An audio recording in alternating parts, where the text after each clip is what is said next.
Okay. if not our video devices. I think people forget that Johnny Depp is like a serious actor sometimes. He does all those goofy kids movies. Well, and then he did Mordecai. Yeah, which was a total flop, I heard. It's Katie and I watched it, and it was funny at times, but it was just kind of a weird movie. Hmm.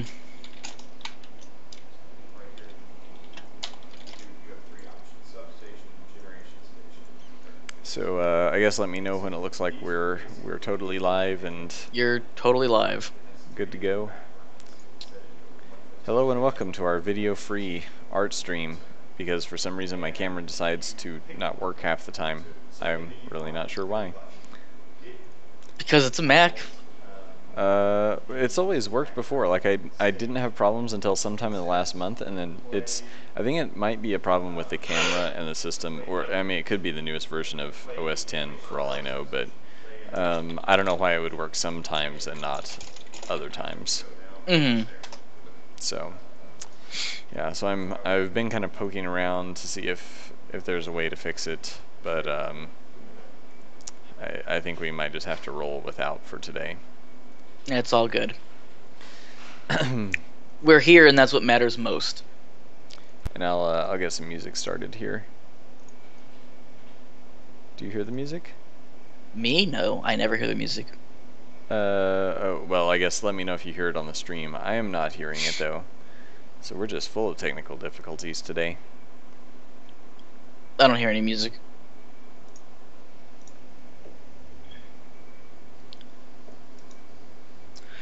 Did you hear the news about Konami? Uh, what new horrible bad news is there? Can They're anything be ceasing worse? console development. Really? Hmm. That's big news, actually. I don't know if Yep. that's good or bad or what. Konami ceasing console development. I feel like that's one of those things that they're going to say and then they're going to go back on. I don't know.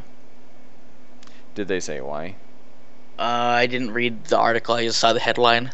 I mean, maybe they're just making way more money through Steam, but you would think that, I mean, like, digital services have never been that popular in Japan, unless maybe Right. they're getting more popular now. Doom actually sent me an article a couple weeks ago, maybe a week ago, about how Capcom I think is making 45% of their income off Steam. Really? Jeez. Mm-hmm. Yeah, I mean, So good for them. Like, I'm glad that they are supporting PC just more. I mean, but Capcom has always supported it more than other kind of big Japanese companies, it seems like. right, but the reality is digital distribution is the way of the future. They already do it on the PSN, the PlayStation Sony network.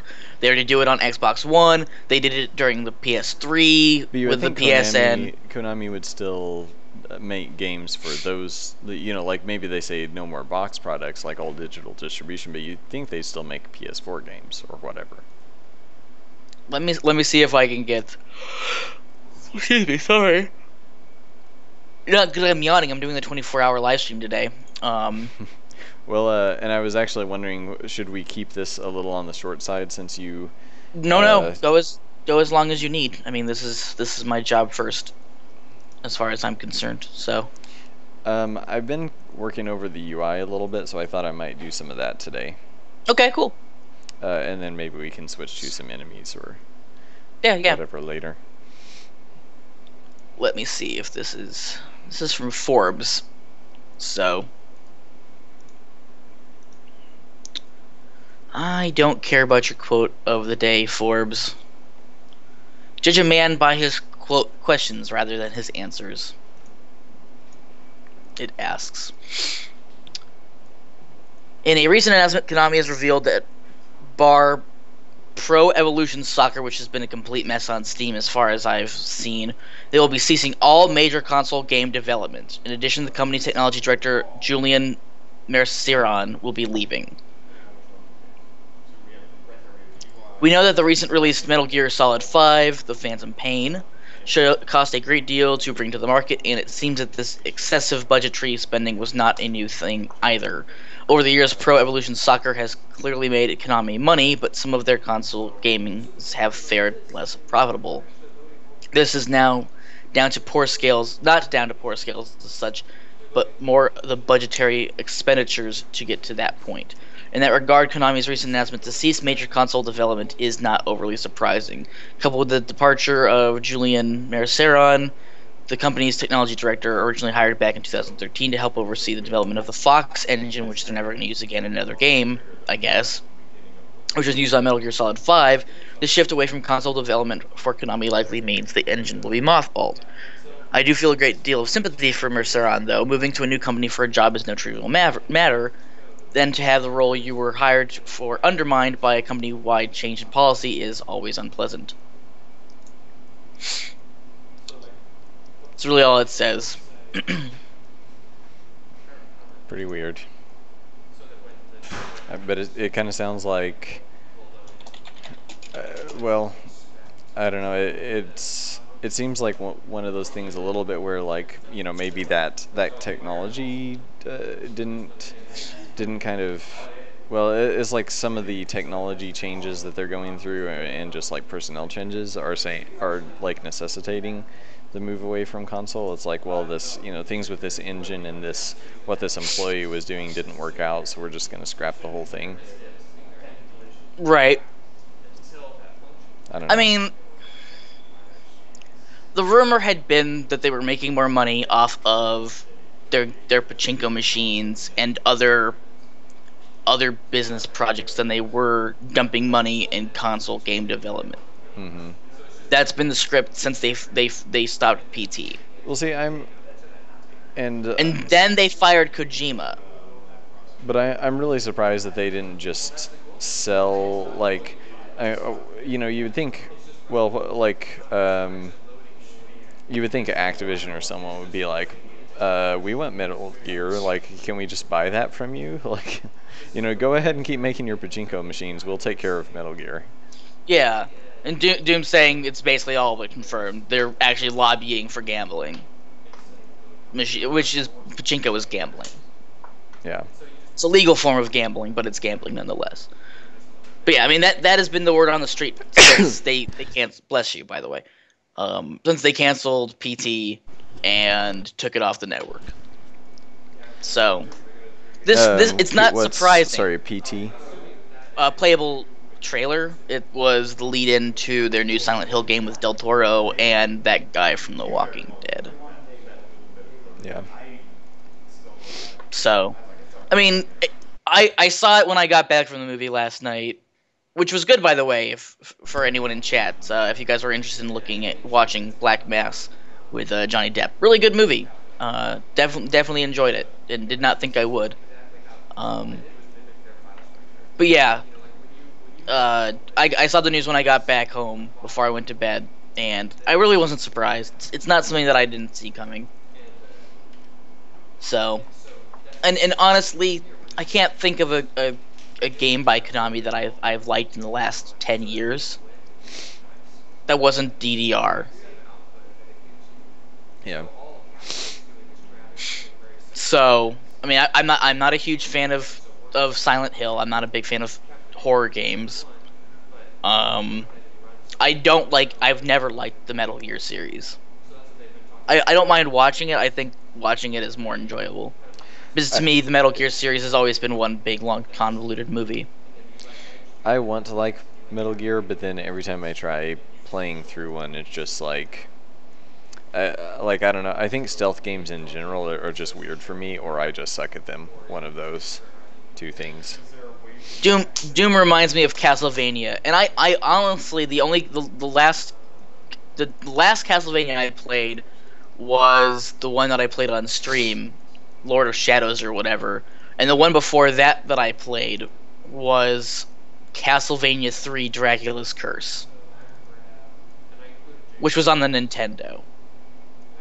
So, I mean, I can't really say I'm a fan of Castlevania games because I've only really ever played the two. Yeah. I think that they're good games. I've watched them being played by lots of people because I've always been a big video game watcher, not a huge video game player. Um, so, but I mean, Castlevania is dropped too. They got rid of what's his name, Ayafune. You thinking of Igarashi? Igarashi, thank you. Who's Yeah, Iafune? I mean he's the one. Is that's Mega Man? Yes. Yeah. Okay. Which is and yeah, Igarashi did that. I mean, I think he's. I never really heard because I just haven't been keeping up with the news enough. But I don't really know exactly what happened there. But you know, he did the Kickstarter for Bloodstained, which is basically 2D Castlevania with a female protagonist. Yes. So, yeah, I mean, he's been, you know, he at least found an exit strategy. Like, but I mean, think about like you know, something basically like if Kojima did anything on Kickstarter, people would go nuts. Well, I mean, we've seen it with Mighty Number 9 and that other game. Yeah, it's interesting that I mean these like really loved game creators and I mean like well they're kind of you know the stars of game development from Japan are basically like their companies keep just sort of going I don't know just like going off a cliff and then they basically come to Kickstarter and are supported by US gamers who love their games. Like I don't know I wonder like right now I wonder how like how the games that we loved as kids are perceived in Japan. Like, do people still kind of have these fond memories for them, or is that more of a U.S. phenomenon? Like, I start kind of asking those questions. Right. Doom says Igarashi got shafted to the mobile section of Konami, which is another section that Konami was reputedly going towards. Was the mobile sector, because mobile phones are massive in Japan. Even bigger than they are here. Mobile gaming is massive. Yeah, it's been going on for longer. Like the mobile games industry was big over there before it was over here. And Doom's saying that Shenmue got screwed over for the backers. Speaking of another big name Japanese developer in game on Kickstarter. How did people get screwed over? PC is quote unquote postponed. Oh. With the I guess implication that it's postponed indefinitely. And things like Metroid apparently beloved in West, met in Japan. That's why we got stuff like Other M. Yeah, and I had heard that like Castlevania was never very popular in Japan. And it has kind of a like it was fairly popular in the U.S., but I think it's more of a cult following now than being like. It's one of those things that if you're a gamer, you think it's mainstream, but then like in the grander scheme of things, I guess it really isn't. The reality of Metroid in the U.S. is it got popular A because of Super Smash Brothers, and B. Metroid was always crazy popular, like ever since Super Metroid, especially. Yeah. Growing up, it was never a game that anyone talked about. I know I had friends who were buying Metroid 2 on the Game Boy and like it probably not as popular as Zelda or maybe even as Castlevania, but I mean everyone that I knew who played video games, which was honestly wasn't many. I really didn't grow up in an area where a lot of people played video games, but it was Zelda and Mario and Sonic. Yeah, I mean that's probably true. But I don't think I don't know that Metroid got any more popular due to Smash Brothers. I think Earthbound got a bit more Earthbound of a following. Absolutely got more popular. And I was also going to say Metroid Prime, which is honestly one of my favorite games. I wasn't really a big fan of Metroid until Metroid Prime. Yeah, and I would agree with that. Like I think it became more its popularity grew or diversified maybe when it went to 3D because it picked up the whole like I guess sorry, what am I trying to think of? The GoldenEye crowd probably kind of went there. The first-person shooter crowd maybe a little bit, yeah. I just say GoldenEye since that was that was on. It was really popular on N64. It sure was. And then there wasn't really like a follow-up for that that was as popular, and I think Perfect Metroid Dark. kind of. Well, that wasn't that popular though, was it? I thought it was. I loved Perfect Dark, and everyone I played games with thought Perfect Dark was a better GoldenEye. Hmm. But I I mean, mean, maybe Metroid technically better, Prime but not as was popular. GameCube, not 64. Right, is that? But that's like the people who bought game. It's like the people who maybe were playing Smash Brothers and GoldenEye and those sorts of things on the N64. If they got GameCubes, what were they going to buy? They're going to buy Smash Brothers again, Mario Kart again, and Metroid Prime. That's true. Doom says Turok 2 for N64, but I never thought Turok was all that popular. It was. I think it was pretty popular back in the day, but it definitely hasn't been a lasting popularity. I played a lot of Turok 1 with all the cheats so I could get all the awesome guns. It was just more fun to, blow everything away. Yeah. Well, I think everyone did that, right? I never really played. I played Turok at a friend's house in like high school or whatever, but Yeah, that's about I'm the pretty extent sure of it for everyone me. used the cheats for the weapons and like big head mode and stuff like that. Yeah, Doom is saying it's got a lasting popularity. Turok does. I didn't think it did. One and two are getting remastered. Well, I guess I'll be Interesting. playing 1 and 2 when they get remastered. Like I think the property is actually kind of. It's one of those things that is like kind of weird, but I think is kind of cool because you're like hunting dinosaurs with bows and arrows. Like that's kind of cool to me, but like it ends. I don't know the. I think it ends up falling into like Duke Nukem territory a little bit for me, where it's just like, no thanks. Mm-hmm. Well, I mean, I'm not a huge fan of first-person shooters to begin with, so Mm-hmm. not not really my cup of tea. It was just, back in the day, didn't have a lot of video games to play to begin with, so we'd rent them. We weren't really allowed to own them, so Turok was one of the few games that we could rent. Banjo-Kazooie, we rented a lot. I owned Quest 64. And that's still one of my favorite games on the N64. And I'm not afraid admitting that. I think you and I have talked about Quest I never 64. played it. I always just I think when I was thinking about like should I get an N64 kind of in that era, I just thought all the games were so ugly, and I was like, and I was getting really into RPGs. And I was like, what RPGs are there on the N64, Quest 64, Yep. and it's ugly, and I was like, nope, PlayStation for me. It wasn't ugly. Everything on the N64 looks like a JPEG just like smeared across the screen. Okay. Like it's Okay. like I actually like old school 3D graphics on the PlayStation. Like I wouldn't necessarily say they hold up, except like Metal Gear Solid holds up. But there's something kind of nostalgic about these giant polygons with kind of like what looks like pixel art bitmappy graphics on them, but the N64 is supposed like I mean they tried to make it look better, but they just took these used JPEG compression and just like blurred all the textures so they look all like smeary and gross, and I would rather have like pixel art on polygons than that. Right. Doom is saying that the N64 had a groundbreaking RPG, by the way. What's that? Paper Mario. That was in 64? I guess it probably was. The first one was, yeah. Yeah, I have it somewhere on one of my shelves. Doom is saying, I said I never played it, and I'm getting a you fucking should. So,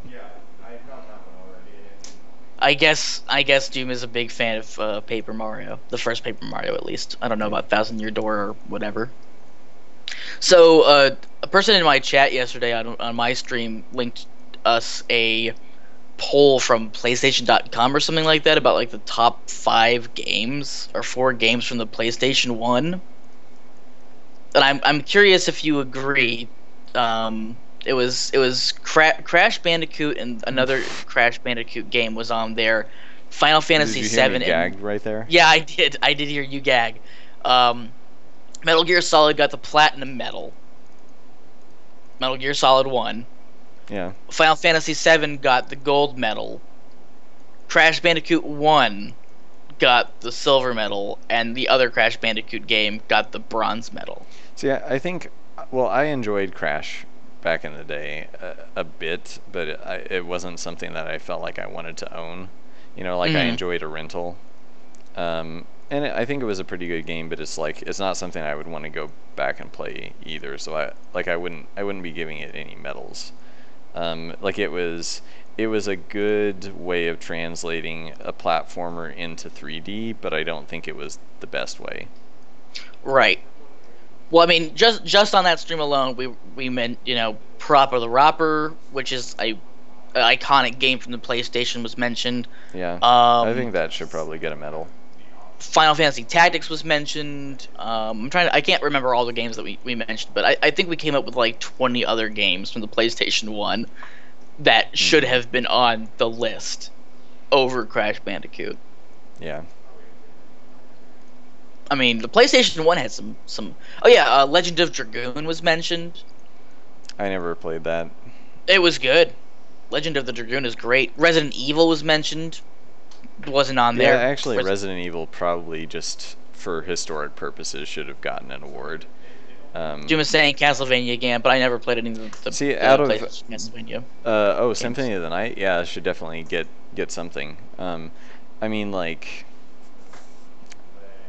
well, I think out of all those, the ones that really hold up are Metal Gear Solid and Symphony of the Night. I think Final Fantasy VII holds up. Well, for me, I don't know that any traditional like turn-based JRPGs hold up anymore. Like I don't know that there's a single one. Like I'm just not sure. I don't know. I still like the turn-based style, so. I mean, I do too. I just don't. Like it's so hard for me to go back and play any of them.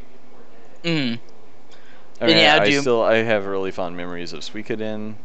Like I would Suikoden go back and play that. I don't know if I would give it. Well, here's the deal: is like, are we given awards based on like their historic value and kind of their impact on the gaming culture and that sort of stuff, or is it just based on like if you're gonna play it today for like pure objective enjoyment? Like the ones I would play would be Metal Gear Solid and Symphony of the Night. I'm probably not gonna play. I mean, I need to get through Final Fantasy VII. I've started it a couple times, kind of thing, but I'm just. I mean, being opinionated. I think the historical impact shouldn't be discounted. If you're gonna do the top 4 greatest PlayStation games, it can't be just on the ability of you picking the game up and playing it again. Like I really think they should at least have. Put Symphony of the Night above Crash Bandicoot. Like I don't know that anyone could possibly dispute that and claim to be sane. I'm really curious. They didn't list the reasons why they were on there. They had no reasoning to why they had placed Crash Bandicoot in such a vaunted position. Mm-hmm. And the fact that they had 2 Crash Bandicoot games on there, not just one. Yeah. Really struck me as weird. Doom saying Final Fantasy has overly long sequences for combat and stuff, and he's asking if not holding up because you don't have time to sit out through battles anymore. Yeah, I mean that's pretty much the reason is just like the super slow pace of all old school RPGs. Like it's just. I just can't do it anymore, and I mean it's mostly just because I don't have a lot of spare time. Like I'm working on the game or planning a wedding or whatever. But yeah, Doom's saying it's just a poll, but there has to be a reason as to why they picked those 4 games for the poll to be voted on. It wasn't an aggregate of other people's votes because there's no way in hell 2 Crash Bandicoot games would have popped up. So yeah, if it's just a poll, I mean, I don't really, I don't put much merit in just like I don't put much merit in. Well, it's like who's actually voting. What's their like? Are they? Are these people getting links from a Crash Bandicoot fan site? Like, right. Well, I mean, I don't put much merit on any online vote. like that. But I thought it was an interesting topic to bring up Yeah. because we're gamers, and you generally have a different opinion than I do on most things when it comes to games, because I think you look at them on a more analytical level than I probably do. I tend to be pretty subjective with a lot of things, but I don't know. But people bothering to look at PS1 popularity poll aren't exactly the people growing up with games. Oh well, no, I mean, again, you're right. I absolutely agree. The people taking the poll definitely dilute the ability of the poll to give any kind of any kind of constructive grouping on games. But just it boggles the mind as to why two Crash games were picked. I mean, I understand why Final Fantasy VII was picked. I understand why Metal Gear Solid was picked. I don't understand the Crash Bandicoot games. It seems an unlikely thing to pick for the polls. Mm-hmm. Because again, it wasn't it wasn't the fans who picked it. It was the people who ran the PS website, PlayStation, whatever website. They sat down and said, "These are the games we want to see people rank." So what objective points did they go to Crash Bandicoot? Because Crash Bandicoot was just an attempt by Sony to make a mascot. That's Yeah. it. Well, it was. I mean, I guess it was probably funded by Sony, but it was developed by Naughty Dog, right? I think so, yeah.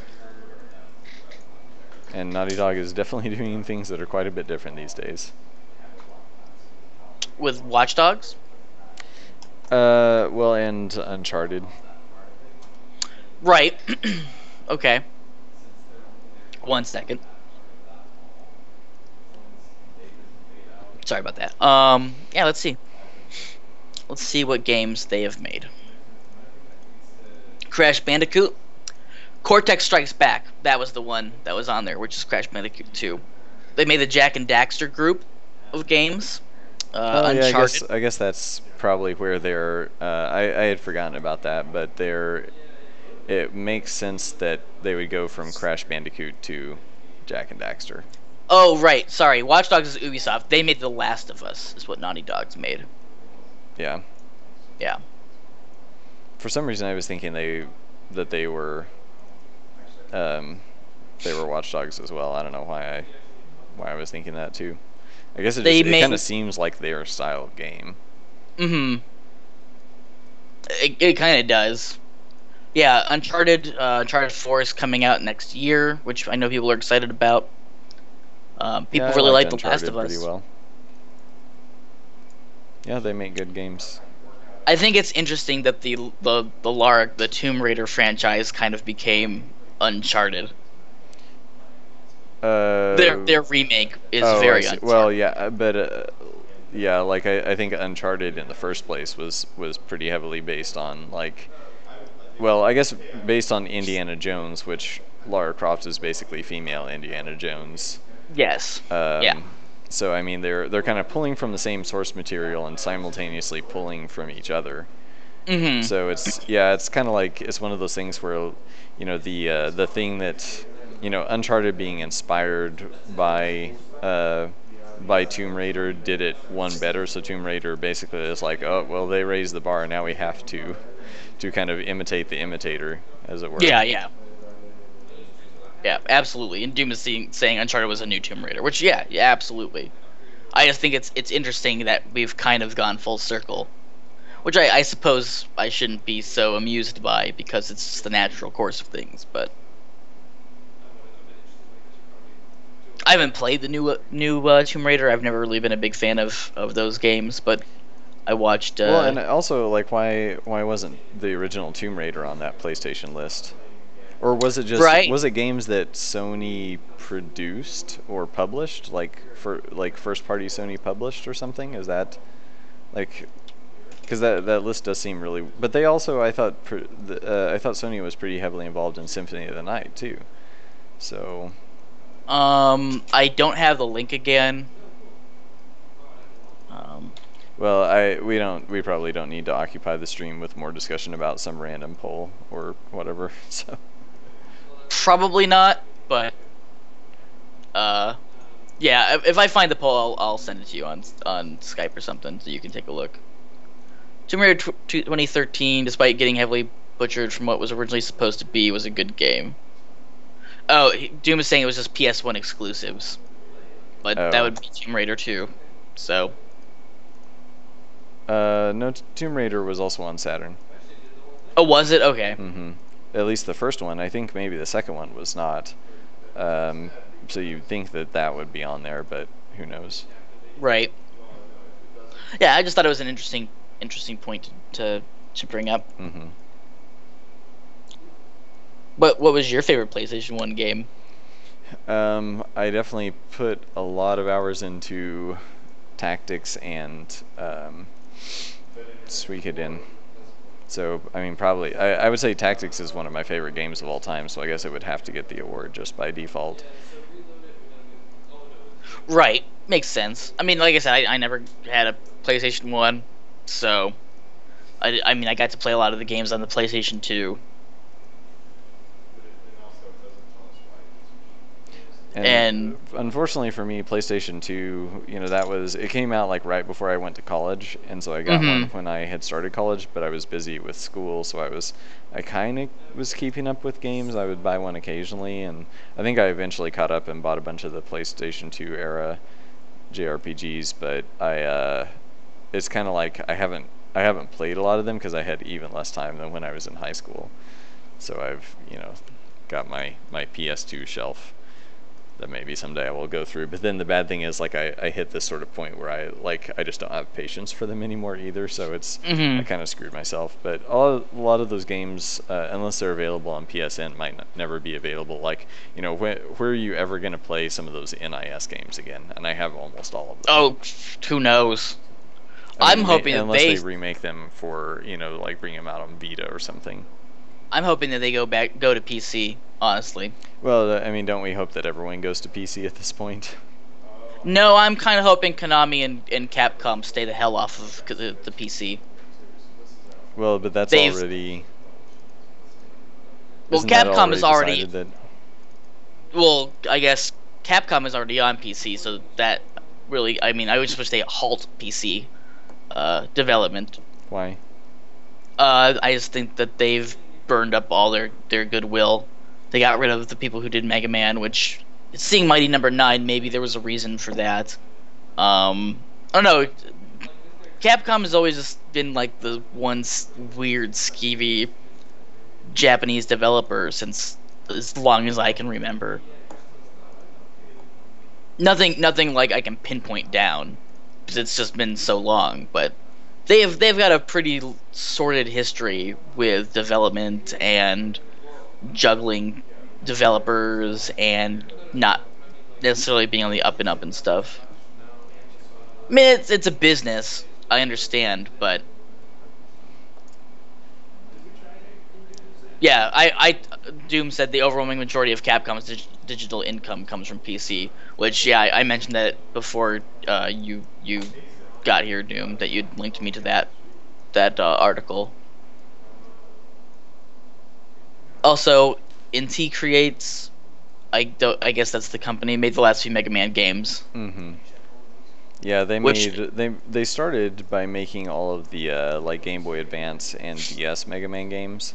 Oh, okay. They're heavily I think they're also involved in Igarashi's game Bloodstained. Okay. I want to say I might be making that up. It might, because I think WayForward was also somehow involved in that. Like, those are like basically Inti Creates and WayForward are the only like they sort of do all the work for everybody who's making a good 2D platformer these days. Okay. But they're always kind of in the background because they're like a sort of they're a development house, but I don't know that they really self-fund anything. I think Gunvolt was kind of their own project, but it was sort of weirdly incestuously like tied up with Mighty Number 9. Like, it looks like a Mega Man game. So yeah. Doom is saying that they are indeed involved in Bloodstained and Mighty Number 9. So okay. You are not wrong. Which those are just, I don't know about Bloodstained, but I know that Mighty Number 9 is a complete clusterfuck. as is the Well, Mega Man Legends attempt as well. well, like I don't know. I don't know if anyone really knows what was so bad about the Mega Man Legends game. Um, that Oh, I you, can tell you. I know what it oh was. really? Yeah. So they already had the money to make the game. Oh wait, what? When you say Mega Man Legends, you don't actually mean Mega Man Legends 3, do No, I you? mean Are you talking whatever about? whatever the game they put up on Kickstarter. Oh, that red thing, Yeah, what, Red Ash or something yeah, like that. something like that. Yeah. Okay, yeah. So not so I thought you were talking about the actual Mega Man Legends 3 that like basically when they canceled that, that's pretty much when Inafune left Capcom, was like kind of right around that same time. Well, I mean, that's what I was talking about with Capcom just kind of being scummy toward their developers. And it was Red Ash, yeah. Yeah, and well, the Red Ash thing I feel like is a whole other debacle maybe, but I guess you're well. Oh yeah, Go ahead I and was I was continue talking making about your that point. debacle. I don't know exactly what happened with Mega Man 3 or Mega Man Legends 3. I just know that it was around that time a lot of grumbling started happening about how Capcom was treating its developers, where the Capcom people were trying to take the company, and in general just well, I mean, because Capcom used to be with Nintendo, and then they switched to PlayStation, which caused a lot of grief internally. And then I guess the grief just kept rolling, and I guess it spilled off. I mean, Mega Man Legends didn't make a lot of money. Yeah, it's also one of those sort of cult popular games. Yeah, and Doom is saying IFNA shouldn't bitch. He killed off an entire game shortly before leaving Capcom. He's a prick. And I mean, Is he talking about Mega Man Legends 3 I don't or? know if he's talking about Mega Man Legends 3. I don't know what game he killed off. I really wasn't following game news at that point. But I had a lot of friends who were super into Capcom, and they were never happy when talking about Capcom. But talking about Red Ash and Mighty Number Nine, and I guess we kind of brought this up earlier, talking about how these I guess Rockstar Japanese developers who I guess made our childhood here in the United States.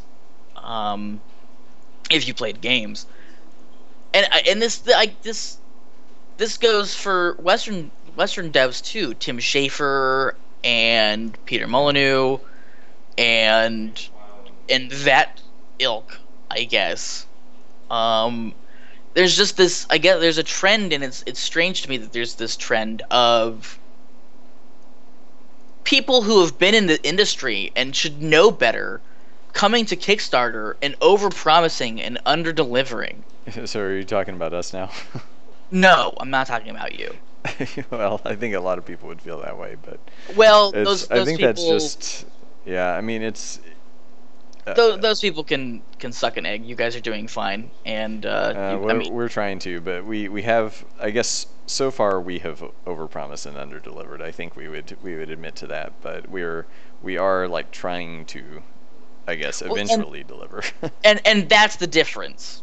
So I mean, maybe you have. I maybe I'm too nice to call a spade in this case, but I mean I'm not gonna blow smoke up your ass or anything like that. But you know, I see the process that you guys are going through, so I know that you're trying to deliver the best game that you can deliver, and the stalls are not stalls that you intentionally created.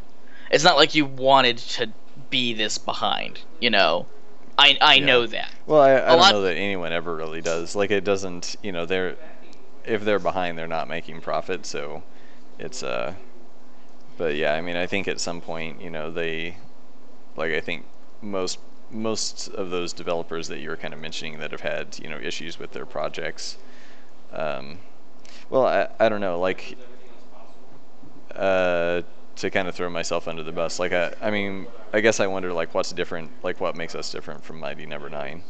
I can tell you what makes you different than Mighty Number Nine, Okay, and I bet I'm you curious. Doom can too. Doom is saying I'm being a shill too much, and I should add, but I want to build, and I do want to build a Delver's Drop. I want a build today so I can play it on the 24-hour live stream. I know that's not going to realistically happen, but you know, though that's just the way it is. But the difference here between I guess what you and Kobe and the rest of Pixel Scop are doing, as opposed to what Mighty Number 9 did. And I'm just gonna say Iofune because he also did Red Ash, or Tim Schafer, is or Peter Molyneux with Goddess. I think Goddess is a good way, a good person to kind of pin it on. Because you and Goddess both had a list of things that you wanted to accomplish, and both had a little bit of project creep. I think we can agree there's been a little bit of content creep, which, not necessarily bad, not necessarily good. It is what it is. Goddess's content creep was because they got a lot of money. They said, oh, well, now that we have this money, here's what we're going to do, here's what we're going to do, here's what we're going to do. You guys said, here's what we're going to do. You got the money that you guys got. And then we kind of realized what we said we were going to do was way more difficult than we originally anticipated. Right, and you guys reacted accordingly. So, whereas you guys have some product creep due to the fact that you want to make the game the best that you guys can make it, Peter Molyneux with Goddess said, oh, well, we're getting all this money, that means we can all do this really cool stuff. And then he found out, oh crap, it takes a lot more money to do all the physical rewards and all this other stuff. So he found quickly that the money that he got, and this is no secret in the gaming world, Peter Molyneux has always oversold his games and underdelivered. Yeah, he gets a lot of hate for... Yeah. And rightly so, honestly. Doing it once in a game, okay. Doing it twice in a game, okay, fine, whatever. Third time, fourth time, fifth time, it's no longer a, oh, well, the studio bound my hands. I had this beautiful vision, but... they constrained me along the way. No. When you go from studio to studio to studio to studio, doing this over and over and over again, the reality is that you are no longer... You can't hide behind that defense. It's not a defense anymore. You are the problem. You are the source of the issue. Maybe the studios had a hand. I can believe that. Corporate meddling is a thing. But... it's a systemic issue in yourself as well, and you're not owing up to it, and that's dishonest. And it played out exactly as you'd expect with Goddess. Yeah. Black and White 1 oversold, underdelivered, which I thought Black and White 1 was a pretty decent game. All of the Fable games. All of the Fable games. There has not been a single Fable game that has delivered on the promises made. Ever. Spore. It's time and again. And in Iofune's case, and a lot of these Japanese developers... Well, wasn't Spore the SimCity guy? Oh, maybe it was. I thought Molyneux had a hand in Spore. I think it's a different guy, but yeah. You're probably right. I'm probably misremembering. But actually, I'm hitting a point where, I've been working on all this UI stuff, and we haven't been talking about it, so... Oh, yeah, go ahead. Sorry.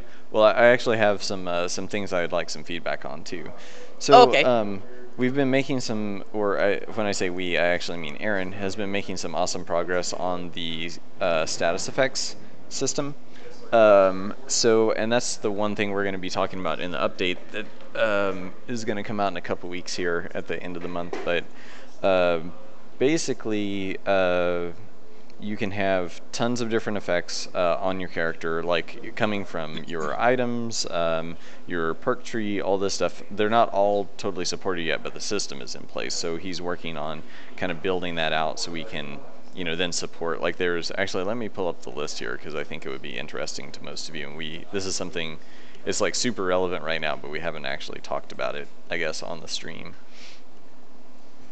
But so basically I'm, this list in the sidebar that I'm working on, I'm trying to kind of squeeze in, without, well, I don't want it to be like too squeezed, but trying to get a number of different effects kind of in here. So like basically how this would work is if you have any status effects applied, let's just say you have one, you would just see the one right there kind of slide in, and this little meter would tick down to show how much time is remaining on that effect. This would be some kind of general icon, and this obviously would be the title.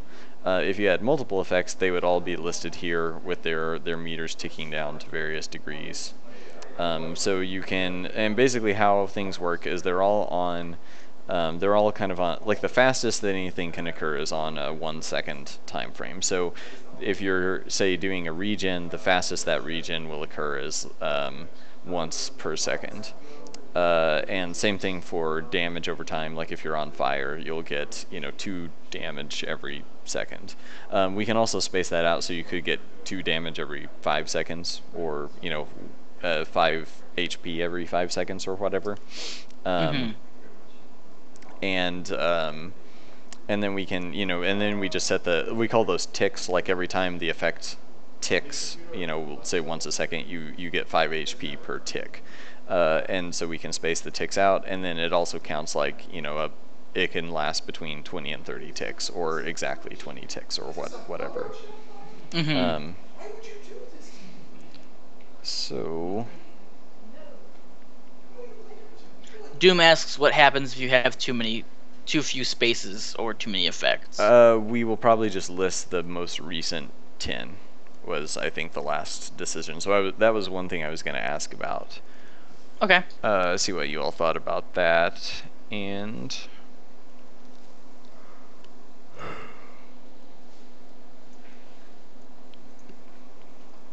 so this is the sheet for scripting it. So we'll kind of run through this really quick. And again, this is probably stuff we'll recap on the at the end of the month update. But so Speaking of updates, what are we doing with the elemental update? I just need to do it. I just need to send it. I need to resave those header graphics. So I was going to do that today. Sorry. Okay. I'm running late again. No, it's fine. And I'm already working on next month's. I just haven't put it up on the cloud. Okay. So we have some general info, like is it good? What kind of, we're going to have some, and we haven't worked on this part, but some that last through, like, till you leave a level, or last for the, while you're in a room. So if you leave the room, they could turn off, that sort of thing. And then we've got the time, or aka ticks. I should probably just call this number of ticks. Probably best for a standardized nomenclature. And yeah, so then I guess we added the feature, but we didn't add it into this sheet. So I'm just double checking something really quick. Doom said seeing all the last 10 is good, but if possible, seeing all somewhere would be great.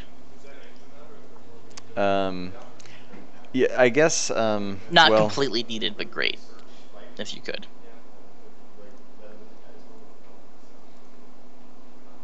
Like in a status menu or something like that. Yeah, and that's something I hadn't really thought about. I mean, basically, because of the ramifications of kind of finishing some of these systems out, like this system, means that, I mean, basically, like, yeah, technically we could just cap the number of effects, so if you get multiple things cast on you, it's, and there are some weird, complicated things we got into, because, I mean, and I guess this is why most games don't have this many possible status effects and everything, but we basically, like, there are weird things where if you cast the same effect on yourself, it tries to refresh it, so you don't have, like, double the effects, but then there, I honestly can't even keep track of kind of where we ended up on this system, where, like, it's because we were dealing with weird cases, like if you, let's say, haste yourself and then something slows you and you get hasted with a different haste effect, your speed might actually go down, or like, sorry, if you get hasted with the same haste effect again. I think we fixed that somehow. but it has to do with how the math is done. There's lots of like order of operations issues. Mm-hmm. So yeah, just not really worth talking about, but it gets tricky. So so then we've got element if it has an element. So if you have like a resistance to fire, we're going to try to kind of build in like resistance to fire type effects as well. So so even if it doesn't literally light you on fire, if you're resistant to fire, you could kind of ward off, something that, I don't know, cooks your insides or whatever. Mm-hmm. Chance of success is that's pretty obvious. Minimum damage requirement is a complicated thing that we haven't gotten to yet. So then in the sheet we have what are called metered stats and non-metered stats. So you can only have 2 metered stats affected, and those basically what that means is like a stat that literally has a meter that goes up and down based on gameplay. So health, like HP, would be a metered stat, but your max health would be a non-metered stat. It'd be a regular stat, I think. I might be wrong about that, but like speed is a non-metered stat. Your speed isn't fluctuating as you play unless effects are applied. Whereas like HP, your stamina or energy, your gold, things like that, those are all metered stats, where the numbers, if they're like ticking up on a regular basis, or may tick up or down. So here's an example of it looks like Aaron scripted a regen effect to test here. So it modifies your life, and this will be kind of a drop down. So I don't know if both of those should be health. I need to talk to him about some of this and see how this is set up. But so the mod types, you can do additive, which could be plus or minus. You could do multiplicative, or you could just change that stat. So for any effect that affects your HP, like the HP you have right now, it could add 2 HP or subtract 2 HP. That'd be additive.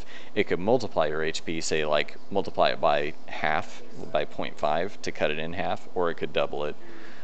Or it could just set your HP, like you could have an effect that sets your HP to, well, basically we could just set it to 99, which means it just maxes it out. So if say your max HP is 40, it would just, if we added 99, it would just cap it at 40. So that would be a way to guarantee that we fill your HP. But the easier way to do that would be like set your, well, actually it would be complicated to set your HP to exactly 100% of your max health. So that, anyway. And then or we could set your HP to like 1 or to 2 or something. You could have like some kind of doom effect that gets cast on you, that after a certain, after a delay of 10 seconds, your HP just hits 1. So you've got to be kind of ready for it. And you know that effect is on you. You can see it and you know it's coming. It's kind of like you could cast this sort of doom or death sentence effect in Final Fantasy Tactics. Like, Yes. all those would be possible. So, and then you can set a randomized min or max value. It would just randomly choose between, like, so you could regen anywhere between 1 and 6 every second, or every 5 seconds, or whatever. And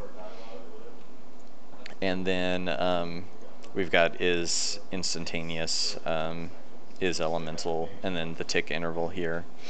Actually, that's where I think this tick interval should probably just be over here.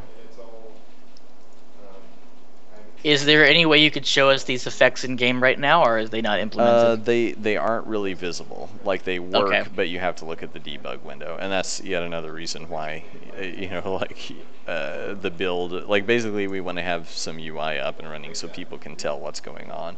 Otherwise, it'll be a situation like, we had all these cool weapons, but no one knew what was unique about them, because you couldn't see stats about them. So we're really trying to get some of that stuff in place before the next build. So you can have 2 metered stats affected. So let's say you had something that drained gold but healed life. Like, that would be kind of a cool thief-based, basically paying to regen yourself is how we could frame it. But it's actually very easy to script. Because, you're just charged like 100 gold every time your HP ticks up. And then I guess the one tricky thing about that is it would probably still work even if you had 0 gold. So we'll have to look into that. So then non-meter stats are much simpler. So that would just be like changing your speed, changing your max health, or any number of things. And then this damage stuff is some other funky stuff. Mm-hmm. I need to move this over here. So yeah, definitely still in progress, but we've gotten pretty far on all of it, especially compared to its non-existence basically before. Right.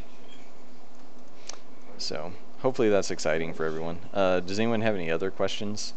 I assume there would be a question flood. Mostly Doom gushing over how awesome this is. So, so I guess some other interesting stuff. Well, basically we started running into weirdness with the HP system. Okay. Due to basically like the moment we started programming some of these effects to modify HP and shields, we're like, oh crap, like some stuff in the HP and shield system is pretty old. We kind of need to look at it again and see if it needs changing. So we made a hard decision a couple days ago. So we'll see if everyone likes this or not. And this was again just so like kind of necessitated by some ramifications of all the other stuff we were doing. And what is it? So I'm trying to kind of mock something up here so we can. Okay, so everyone hopefully knows, like, okay, you can have a shield in the game. The way it worked before was as long as you have shield pieces or armor pieces, you can pull your shield out and it blocks all incoming damage. But Mm-hmm. even if you have your shield down, you can take shield damage in this meter, or it's currently pieces, like shield pieces in the game, but I've been thinking about changing it to a meter, just it would work the same. But anyway, your Mm-hmm. shield pieces go down if you're taking damage right now. You pull your shield out and it deflects things, even though these are shield pieces. So that, I think it's kind of unintuitive for the user, because there's no other RPG that really does things exactly this way, or at least none really come to mind readily. Most games where you have like a shield, I've been playing a bunch of Borderlands, and your shield is just always active and drops, you take HP damage, but you don't have a shield that you raise and lower. Right. And so that complicated things. And then also we were looking at the material system, which is where like your body has a material. So like a stone golem would have a stone material body, whereas the player has a flesh material body, and you could have a material for your shielding or your armor. So that additionally doesn't make sense if let's say you lower your shield. So now your materials should be cloth and flesh or whatever, but you have shield pieces in your meter, so you're taking damage and it's doing damage against metal even though your shield is not up. So anyway, so the decision is, normally your shield meter is hidden. It would not be visible. I think Doom's gonna love this. Hopefully you will too.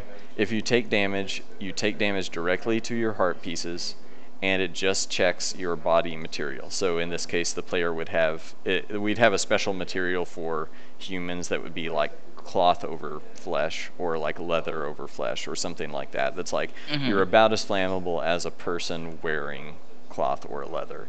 So if you wear leather, your flammability goes down a little bit, and so you take a little less damage from fire, and and if it's warmer, you take a little less damage from ice, but it's like minor changes. Basically, it's your hardness and your damage received is about what a normal human would take. So anyway, if you raise your shield, like you literally press the button and your shield pops up, the shield meter comes back in, and you are now, as long as, like, let's say, let me put it more centered here. So we're still kind of working on how the collision would work, but imagine there's kind of an invisible cone of collision here. And if you take damage anywhere in that collision cone, then it takes damage against your shield material, so the damage done is against metal. Or let's say you have a fire absorption shield. It would, like, and you take a fireball from the front while your shield is raised, you would absorb that as health. So this now makes all of that possible, because I thought basically what it came down to was, I thought it would be way cooler to like, you would become invincible in a fire dungeon if you have a fire absorption shield. As long as you've got shield pieces up here, you would always absorb it as health and basically be invincible. So basically what we did is so you're never going to be able to pick up armor on your body material that absorbs health, but you can pick up a shield that absorbs health from damage received. So you've basically got to have quick reflexes to pop your shield out and absorb the fireballs or whatever is coming to hit you, and you have to do it from this angle. If you get shot in the back while your shield is up, you still take health damage to your hearts. Right, and you can't turn with the shield up, so right. So it actually makes shield use way more important, way more tactical, and more interesting. Like, it has better advantages and more interesting disadvantages now. And so, your shield only lets you heal so long as you have shield points, right? Well, yeah, you can't. If you lose your shield points, you still can't pull your shield out. Like, basically the shield points are directly like how much shield integrity do you have, and so no shield points, you can't raise the thing, and therefore also can't absorb health. So basically, the health that you would absorb through shields would probably only be shield piece absorption and not HP absorption. So that might be one other thing we have to look into, like ways that it could sort of absorb, or although honestly, like, depending on how we set the effect up, we might be able to make it to where you healed your hearts first and then healed shields, or it could do one or the other. Like, I guess, yeah, I'd have to look into that, because I think the way it would be set up is sort of like, when you take damage, an effect triggers that. Actually, like, it gets really complicated because there are a few ways we could do that sort of thing. But I mean, the easiest way would be set the shield's material to be something that inverts fire damage. So it takes fire damage and converts it to fire healing. So inverse damage or negative damage, which I know is kind of confusing, because our damage is positive and so healing is negative when we run the numbers through. Right. Which is sort of unintuitive, but it's one of those things that we just have to memorize. So, so I guess that would be the easiest way. And if that happened, I guess yeah, I mean, technically, because it's coming through as damage, it would probably apply to the shield first. So we might have to do some kind of tweak to the system where if you're doing negative damage, it actually affects hearts first and then shields, which I think would make sense. Right. Hey, Aaron, did you hear that? I was explaining how and sorry, I'm gonna have my headphones off for a second so I can talk to Aaron and no problem. Tell him about that, because I hadn't thought about that previously. So I was talking about how the like fire absorption when you use your shield would work, and what I realized is if you set the material on the shield to be fire absorptive, or whatever the word would be, where the shield material does inverse, like it reverses damage and turns it into healing, or turns it into negative damage, that would always apply to the shield first and never touch your hearts, I believe, because damage is always done to the shield first. So even if that damage is inverted, I'm assuming it would do healing to the shield first. It's all considered, like, if it has access to the shield meter, it also has access to the health meter. Like, it would hit the shield, do the shield material, spit out a value, and if that value is positive, well, actually, in terms of the shield healing directly from the damage. I'm gonna bring the mic over to Aaron so we can hear him too. Can you hear Aaron talking? You might say something, Aaron. Something, hello, test. Can you hear him? Yes, I can. Hello, okay. Aaron. He says hi. I know we don't have video today. Everything's janky. I've just got my headset mic, so I'm just sitting very close to Aaron, and so he won't be able to hear you, Kyle. But anyway. The idea is that in terms of actually just absorbing damage through the material, if we just have a rule that says, okay, you attack the shield, therefore it only goes to the shield, which would be the default, then yeah, it would only heal the shield. You could actually Yeah, I was wondering if we should make a universal rule where if you do healing, aka negative damage, like if you do healing through doing negative damage, it should always apply to the hearts first and then to the shields. Yeah.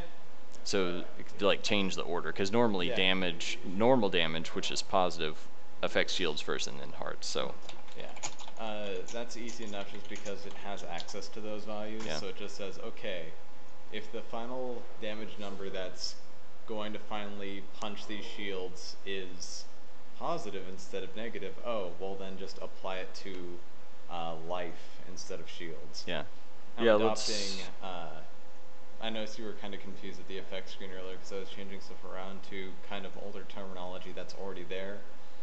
Life refers to health and shields. Oh, Health I see. refers to what I was calling hearts for a while. Okay. And shield is shields. I see. Yeah, that makes sense now. And I need to make a drop down for those too, pretty soon. So. All right, so I have a slew of things. Okay. For you. Do you have? Is it questions for Aaron or questions for me? I would suppose both. Let me put you on the speaker here. I think I can do. Well, actually, I'm not sure I can do that and still have you be on the live stream. Let's not mess with that. Okay. Well. Just in case. Let's not break. Well, why don't you ask me questions and I will relay to Aaron if they are, because I can probably answer most of them. So Aaron, if you can keep working and I'll just ask you if I have a question. Would piercing attacks deal damage to both shields and health? Currently, basically, I guess what you're wondering is like, can there be some kind of either damage type or type of attack that like punches through shields, or like bypasses shields, right? I guess so, yeah. I think doing something like that would be an interesting way to make damage types feel more unique. Currently, everything would apply to the shield first until the shield is depleted, and then apply to health. So I feel like we need to have some way that there can be like a pass through, like this type of attack totally bypasses shields. But it would probably be a separate special effect type thing. So like on a weapon, it would have we would flag a weapon that this weapon bypasses shields or projectile does or whatever. Right. So yeah, and Doom also suggests maybe have shields that can heal and some that can't. So shields that do something else other than heal. Oh yeah, shields can have lots of different properties. Okay. So I think they will probably have some passive properties as well, but the goal is to have, they slow you down when you have them raised, and I would like to have some that have since basically a shield has its own HP meter is effectively what we did. I would like to have shields, or give shields a percentage of deflect. So like basically all shields have a 10% chance, or maybe some don't, but like most of them have a % chance to totally deflect hits. So like 1 in every 10 hits does no damage. It just like bounces off. So you can have, I don't know, like a mirror shield or something that reflects all projectiles, like totally, as long as it's raised, you take no projectile damage or something like that. That's going to be more like future stuff. Some of the stuff we're going to get the kind of bare minimum, like minimum viable product, I guess, up and working, and then have lots of wish list, like here's something we've got to tweak a little bit to make this possible. So some of that may be later on. Okay. And then Doom said, what about special status effects like preventing attacks or restricting certain actions? So like status effects that affect your behavior. So like that like paralysis or something like that. Right, and that's that is something we've talked about and want to do. We currently don't have support for it. Like I guess I was thinking about that more in terms of enemies. So like making it so the enemies AI, like we would just replace their AI with an AI that never attacks. But for the player, that's a little trickier. So actually, let me. I'm gonna put something in here that. I do have a concern with this shield healing thing. One small concern, and it's that the assassin isn't going to get the benefit of any of this. Well, I would like for the assassin to. I mean, all of them can equip shields. I guess that whole system is kind of changing with the fact that you're going to be able to pick up like different shields off the ground now. So the assassin will be able to pick up a shield, but what we will probably do is give her, like, basically they slow her down more or something like that. So it kind of defeats the purpose of having an assassin. If you hold a shield, like, basically her shield strafe speed could just be incredibly slow, but generally she's incredibly fast. That's probably how I would balance it, kind of given the current constraints of the system. And Doom is saying like Berserker Silence from Final Fantasy for special status effects as well. Right. Yeah, and I guess something like Berserk would be a like that would like take control of your AI more than likely. Like it would totally, like, it would be the same thing as replacing enemy AI except on the player. So I guess the one thing that we don't have in here would just be like, you know, well, I guess if you wanted something where it made it so that you can't move, we would probably just set your acceleration and your top speed both to 0 for a certain amount of time, and then reset them when it's over. But the making it so you can't attack is a little trickier. Silence would just reduce your special bar to 0. Yeah. I would imagine is how you would do that. Just a guess. Yeah, yeah, and something like that gets a little tricky as well, because if your special meter constantly replenishes, we would have to set it, like, yeah, I'm not sure right now the way this is built. I'm not sure if we can set it, like, permanently set it, or if it would just like set it once. So that's But then the other thing is, well, I guess in that sense, silence would prevent you from dashing and dodging, since those, I mean, really the special meter is kind of like the stamina meter now. Like, it gets drained when you dash and when you use little hops. We will possibly also drain it very slowly when your shield is up, so you can't just have your shield up at all times. But that might not make a lot of sense, because your movement is slowed so much that you're already at a disadvantage while you have your shields up. Right. So, but here's another change we can talk about. I mean, this, I guess we'll kind of divert to here really quick. I've been thinking about doing, like, basically, since this meter has become the stamina meter, basically just, pretty much like Dark Souls stamina, I was thinking about doing, well, and this auto recharges at all times. So what we could do is anytime you fire off your special move, it just depletes a large portion of the meter. But since that's also used for so many other things like dashing, dodging, some weapons can drain SP. So if you're firing wands, it's going to drain your kind of, it's like your inner energy. So both stamina and your like spirit energy is kind of what this meter would be. I've thought about doing a different set of metery things for your special ability. Also because one of our interesting ideas from way back when was to have each character's special meter or special abilities recharge differently. So like if the rogue collects a gold, she's replenishing her ability to use her special meter. And if the assassin kills enemies, they're recharging their meter. So I'm thinking about making it almost kind of like stacks.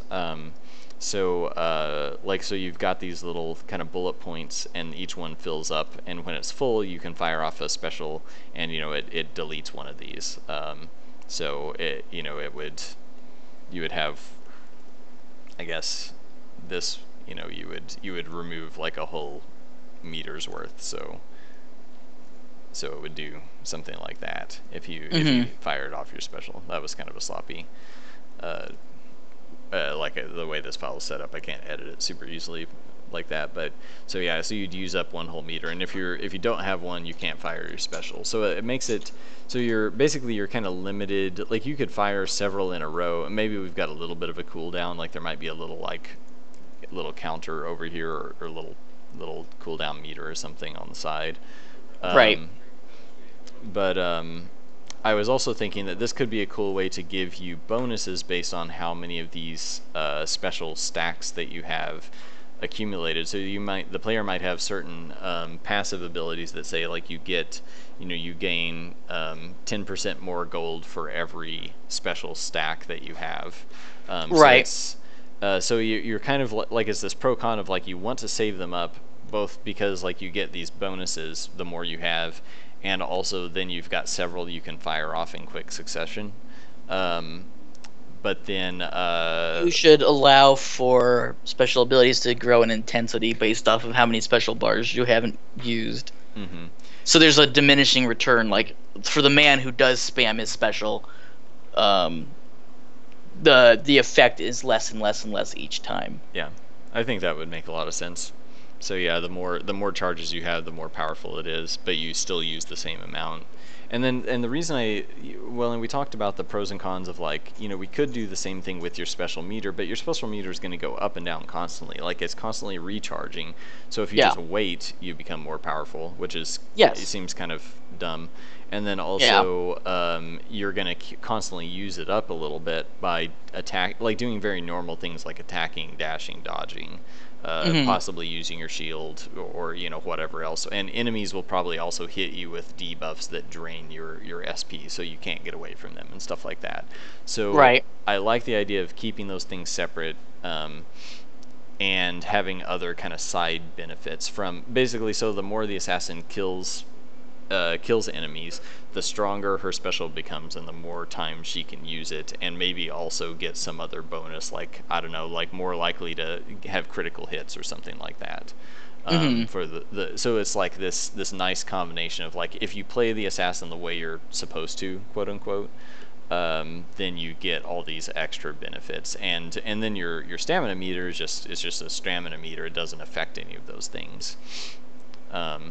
And I was also thinking, and I wonder what you guys think about this, but actually having these your special what do we want to call these? Like I've been calling them stacks because that's kind of Borderlands 2 and some other RPGs have stacks like this. But I think we should call them something else. It's basically just SP charges or something like that. I would say charges. Yeah. So some other questions. Can one status effect check if you have another? So like getting frozen when wet would slow you down more. And Doom wants me to mention stamina overcharge. Okay, well I'll talk about the first one. So we'll kind of jump back. So I guess what would happen is, or what I want to happen is sort of to accommodate what you're talking about, where if you're wet, an ice effect would cause a greater effect, is a sort of like a combo system or chain reaction system. So it's sort of like if you're already wet and get hit with, I guess what I was thinking was more like if you're wet and get hit with ice damage, then it's kind of chain reacts up to the next higher effect. But yeah, it does get really tricky to do that stuff and just kind of plan for it accordingly. But I guess what I was thinking was over here on the right side I've got all of these effects, or these damage types, and for each one, like let's say if we have an ice effect here or whatever, what I was wanting to do is basically say if you have this ice effect applied to you, or well, let's just say wet, if you're wet and you get hit with here's ice, so your ice damage multiplier has like a 1.5, so it increases any damage done. And then I wanted to have combo conditions, so basically if something does ice damage to you that's over 6, then you would result in a combo condition of frozen. And so basically, so if you're wet, ice damage is multiplied. If ice damage is over 6, you become frozen, and so your status effect changes to frozen, and that has other additional effects. Right. So the one thing this doesn't accommodate is kind of what you're asking about, where it's like if you're wet and you don't get ice damage done, but you have an ice effect applied. I guess what we would probably do is, the easier way to do it just because there are going to be so many effects, I don't like the permutations of effects are going to be in the millions. So it would be really hard to say like, well, if you're wet and you're frozen and someone casts frost on you, then instead of getting frosty, you become frozen solid. You know, something like that. Is kind of what you're asking for. I think what I would probably do is just apply this damage modifier to the % chance that it takes effect, or possibly just, you know, we have a certain, yeah, it's just really hard. Like I would like to be able to, you know, multiply the like say your frozen, you know, slows you, but if it multiplies your acceleration by and top speed by 1.5, that's actually going to increase it rather than making you more slow. So that's, so that's where it gets really difficult. And Doom asks, can you hide DOTs? Hide them from the sidebar? Yes. Well, I guess, can you hide any effect from the sidebar? Like, I don't want to see my regen. I don't need to see that. I already know it's happening. I don't want to see X, Y, or Z. I was thinking we would still show all of those. I mean, I guess it... I mean, they're not going to last very long, so I was thinking it wouldn't really be a problem to have them in the sidebar. Like, well, you know, personally, here's the thing: if you have limited space, you're only going to show the 10. I think for a player who has played for a long time, I would personally want to prioritize. I guess a better question is there a way to prioritize what goes on your bar? I don't think I want to give players that ability, just because then it gets complicated and I think confusing for people. I mean, maybe we might have an option that's just like,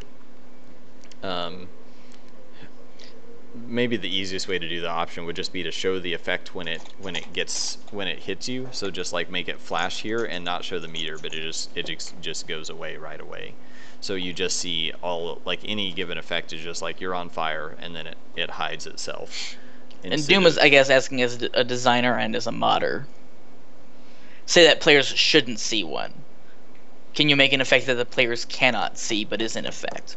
All the stuff that comes from your armor and items that's the permanent effects, those aren't seen over there. So there's no effect that you're going to have that's permanent that shows up in the sidebar that just hangs out there forever. So that's the other reason I was thinking it would be okay for, like, you know, DOTs and stuff. I mean, they're going to last like 10 seconds and then they go away. So most of the time you will have nothing over here, probably. Right. And then periodically if you get hit with poison. So the situation in which you would have 10 different things going on, like, that is going to be a very complicated room. It's got to be full of, like, multiple enemies all doing status effects to you and you doing status effects to yourself, like chugging potions and doing your special ability and you know, whatever else. Right. All right. All important questions. So what was the other stamina overcharge, something like that? Overcharging stamina, which how does I don't know. Can we? I guess. I mean, how would that happen? Like, if stamina recharges automatically, like, I guess you're asking if you.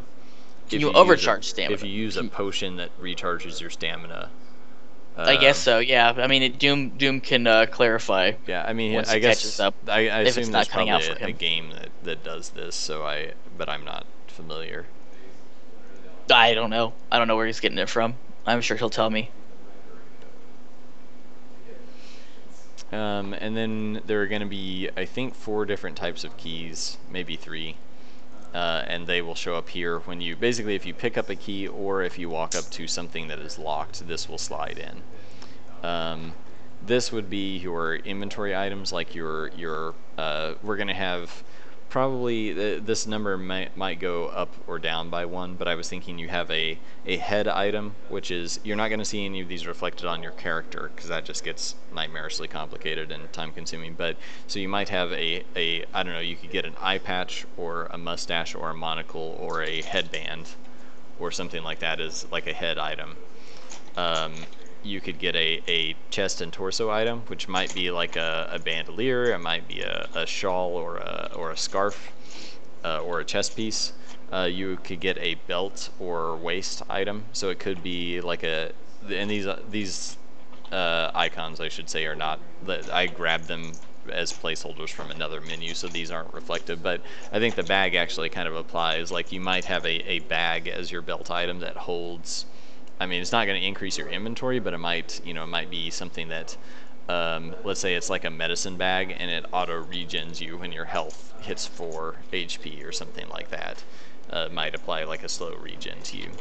And then you would have feet items, which are obviously boots, change traction, things like that. And then you would additionally have your shield and possibly some kind of a primary hand item like a ring or a bracelet that modifies your attack speed or gives you bonus fire damage or something.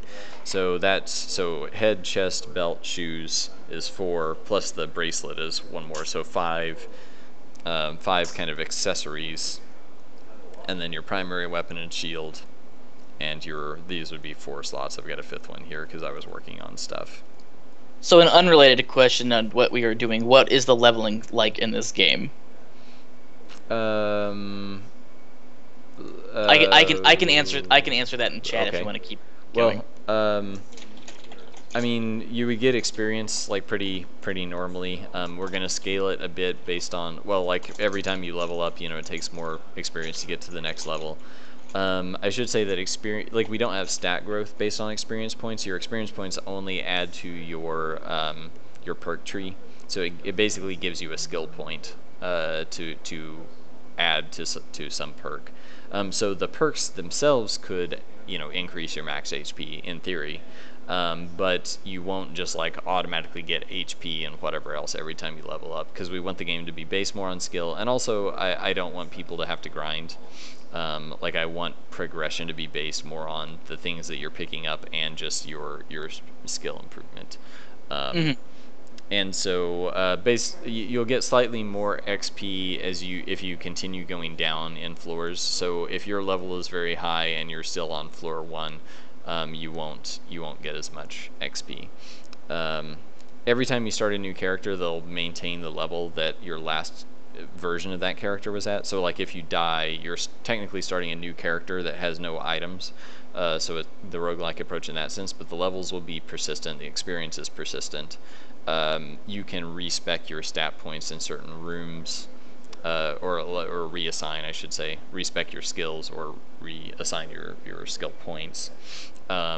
But the level would be persistent. So you could play, basically you can, even if you have a level 30 character, if you could choose, like say if you're doing, a certain build in a Let's Play, you could choose to play as if you're a level 1 rogue by just not assigning skill points. So you could show people on your Let's Play, like, okay, like I'm gonna gain levels, but I'm not gonna add any perks because I'm gonna play like a vanilla rogue.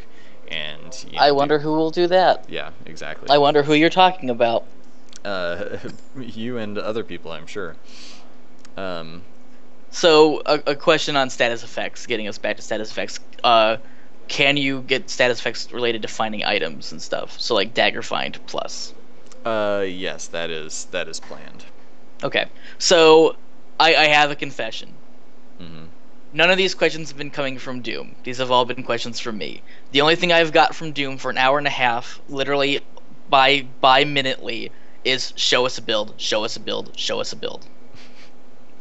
That's also not true, but a lot of these questions are from Doom. But Doom I think we're really afraid that like we would show you and you would be basically, to see all the cool stuff, you'd have to watch a little terminal window of text.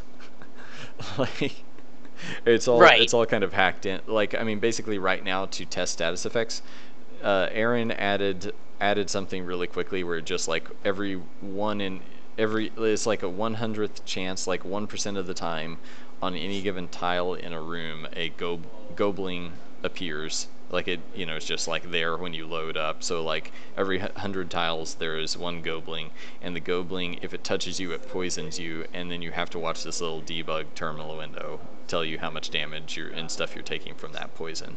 And that's basically that's why it's like, okay, like we need to actually make some of this kind of fully functional before we show it to the wider public, or because I think most people don't want to, nor would they really know how to kind of like mess with a developer build or like a debug build. Mm-hmm. Well, we tried. You can't fault us for that. um. I'm apparently a scoundrel, by the way. Will this hit early access? I believe the plan is yes. Yeah, I mean, we've been kind of like watching early access very carefully to see if it's even worth doing anymore. I mean, but like, let's put it this way: it'll be on Steam one way or another.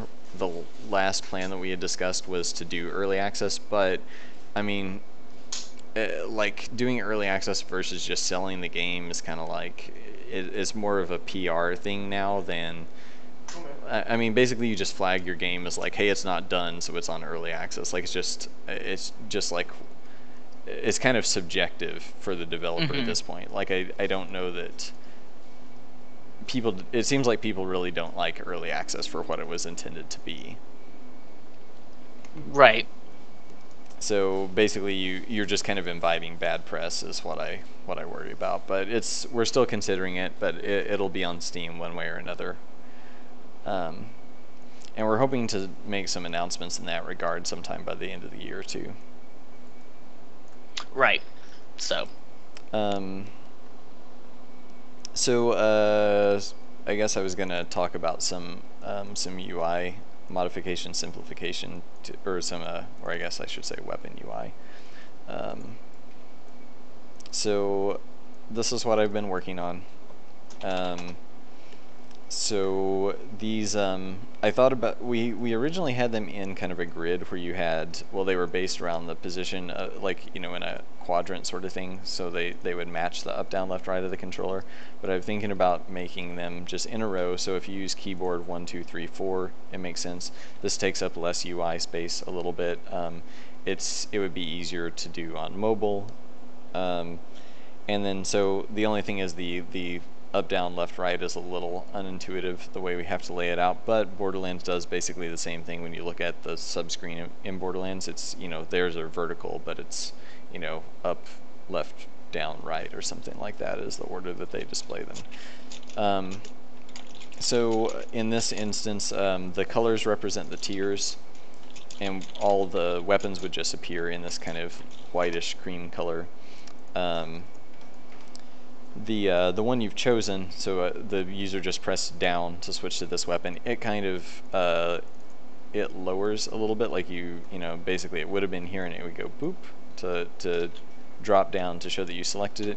Its uses would be displayed numerically above it when it's selected, but the uses of all of these are displayed based on this little dial, this little handle sort of thing.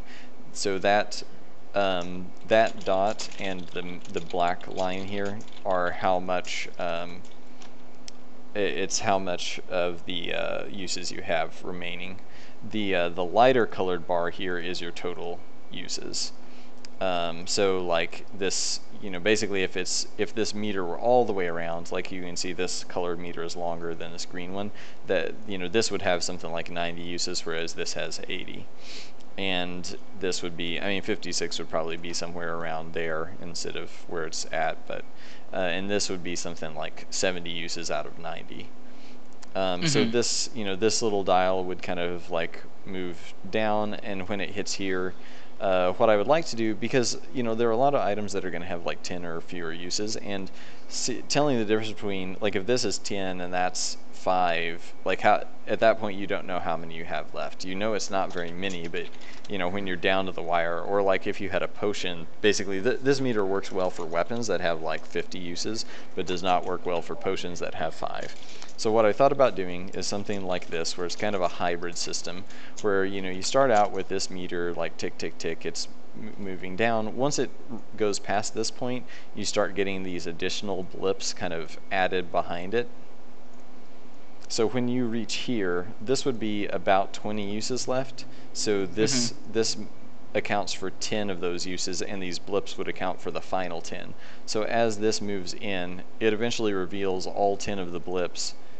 This black line disappears, and you've just got the blips left, and they would be laid out about, I guess I Yeah, I'll just have to kind of fake it quickly here. So they would be something like this.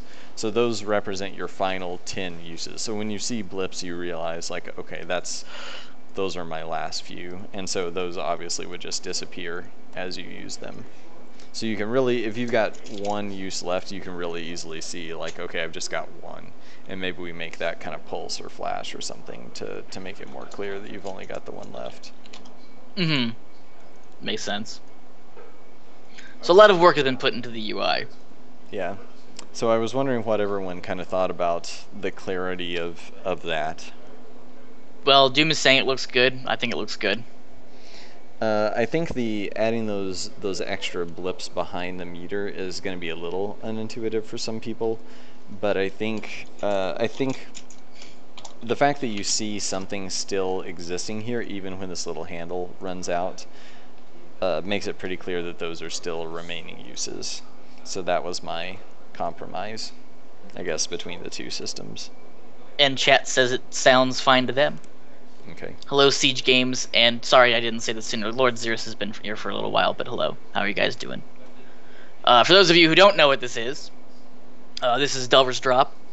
This is, we're working on UI today. We are with Ryan Baker, who is the lead artist and general crazy guru of I just like the Pixelscopic. word general, like the Okay, major general or something. this is Ryan Baker, general of Pixelscopic. Commander. 3-star general of Pixelscopic.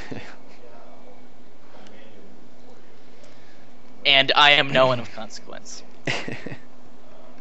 Oh, you are our happy host. Yes, I am. And if I think we talked about this on Steam or on Skype, but back when we were talking about like transparency and stuff, I also do Kickstarter updates, if I'm allowed to say that. I mean, I guess I already said it, but Yeah, I mean, basically, you are our, I don't know, a PR assistant or something like that. yeah, I don't know. My official title is, I guess, a mixed bag. So, yeah, so, what am I trying to say? Visay helps us out with various PR-ish things, and also does his own streams, which he used to stream our game until we stopped having new builds available, and then he quite reasonably, I think, eventually became sick of it, and now he does some work for us. No. Hold on now.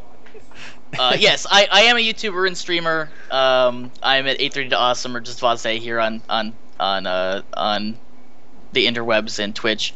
And I do stream a lot of Delver's Drop, or did. Didn't get sick of it. I just didn't think that I just didn't think I was doing the build justice because I had played it for so long, and You're probably also losing subscribers by playing the same build over and over. oh, I mean the one thing I'm good at is hemorrhaging subscribers. So Don't say that. I don't think it was Delver's Drop that did it, but I will be playing the game quite a bit once it comes out with a new build. Will the game use the D-pad or the thumbstick to move? You can customize it. The default is the analog stick and using the D-pad to select items, but you can change that. Yes, and you can also use keyboard and mouse. Mm-hmm. Doom is saying that the bars are too round, that he wants them more sharp. Yeah, I've gone back and forth on that. I mean, so I'm also wondering if, like, I need to go inside this group. I've also wondered Doom is about pimping my channel. Thank you very much, Doom. See, I'm wondering if the colored bar should be. See, I liked this quite a bit, but I'm wondering if it needs to look like this instead. This is kind of how it used to look, where basically like this black line is the filled mark or the full mark. Like that's how.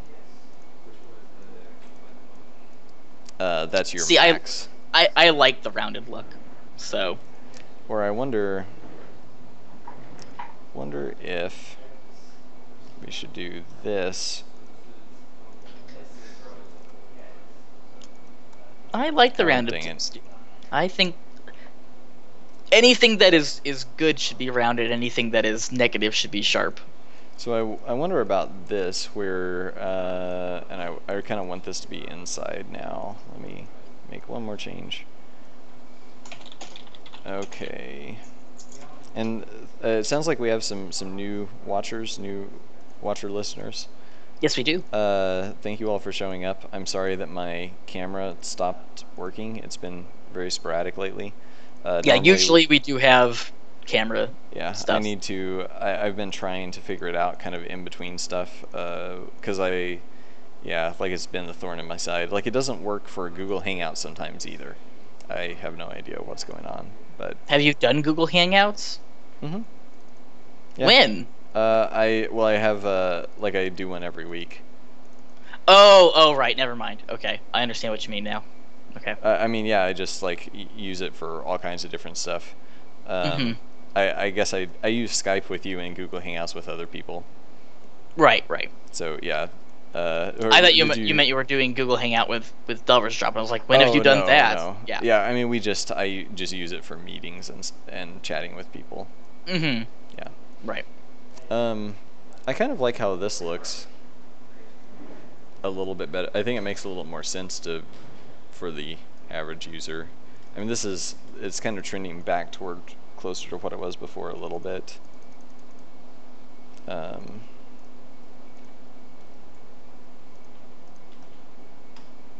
So I like this to be a little thicker so it's more visible, but I just don't want it to be too thick.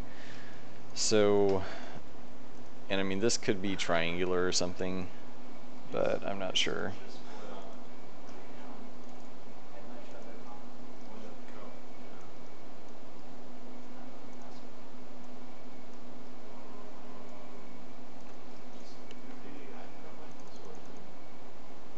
Makes sense. What's that?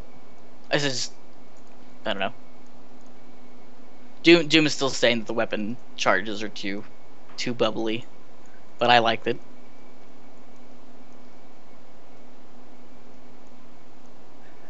Well, we tried making all of this stuff more angular, and it started drawing too much attention. Like if everything's that sharp, it draws your eye more. Mm-hmm. So I started softening stuff. Like I don't want it to look too like, what's the word I'm looking for? Like you don't want the weapons to look wussy, I guess. Right. So I'm trying to. I mean, I think that's kind of a nice compromise, like slightly squaring the little, this little thing here. And I mean, we could kind of square this guy similarly.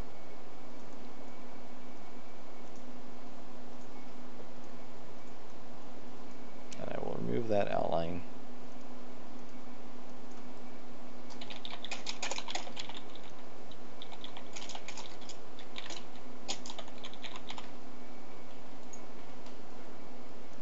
It's kind of awkward to place this though. It doesn't want to conform to the circle edge very nicely. Oh, I see. Doom is just suffering PTSD from rounded cutesy stuff. What's from what? Oh, I feel like we bang on about this game every single live stream, and I promised myself I wouldn't bring it up today. Okay. Let's just not. So there's some game that has rounded stuff that you guys don't like though. Like I'm just the one I'm thinking that you're talking about. I thought was very sharp in most of its UI. Did you? I thought that was the case, but I have not made the time to play it much yet. Don't. Is that I shouldn't Maybe say we're that. talking about something different, but who knows? Okay, never mind. The initials are AWL. Oh, that. Oh, okay. Yes. Yeah. Oh, I thought we were talking about the other one that has the same initials as ours. I'm sorry, listeners, we're being very, what would you even call what we're being right now? Very, like, weird. Basically, we had a couple of little gripe fests about some other games, and we decided we were going to stop griping about them. Vasse decided that he has his cross to bear about Darkest Dungeon, and decides whenever comparing with those guys too. But Which you yeah, mentioned. yeah, Like, they're cool guys. I feel I should say that every single time because I really do like them. I like Chris and all of them. Um, it's I okay, just we're not gonna do it again. You didn't like it. You had complaints. no, about the game. I was just explaining that whenever there's a roguelike that I feel, whenever we're discussing roguelikes, I feel that Darkest Dungeon is a good bar to go to because I think it did some things well, it did some things poorly. I think the way they managed their early access has been pretty good. I just think it's a good place to go, and maybe I'm a little too negative about it sometimes. It's a good place to find a whipping boy. Yeah. I mean, yes, because it's a recent roguelike that has succeeded despite me not understanding why it's succeeding, and now it's kind of not succeeding for reasons that I can understand why it's not succeeding. But we're talking about a different game. I guess I'll just say it and stop being coy. A Wizard's Lizard, which I guess Doom is very correct. It is very soft edges and I'm trying to think of a nice way to put this. It's like if PBS, it's bubbly, yeah, but it's like if PBS made a video game, and also on that intellectual level.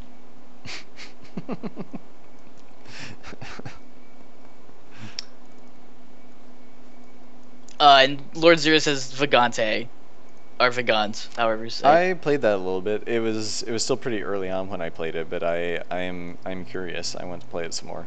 Me too. I'm waiting for it to get out of early access. I'll admit, or at least further along in early access. I played the demo when it was just like a 5-minute game.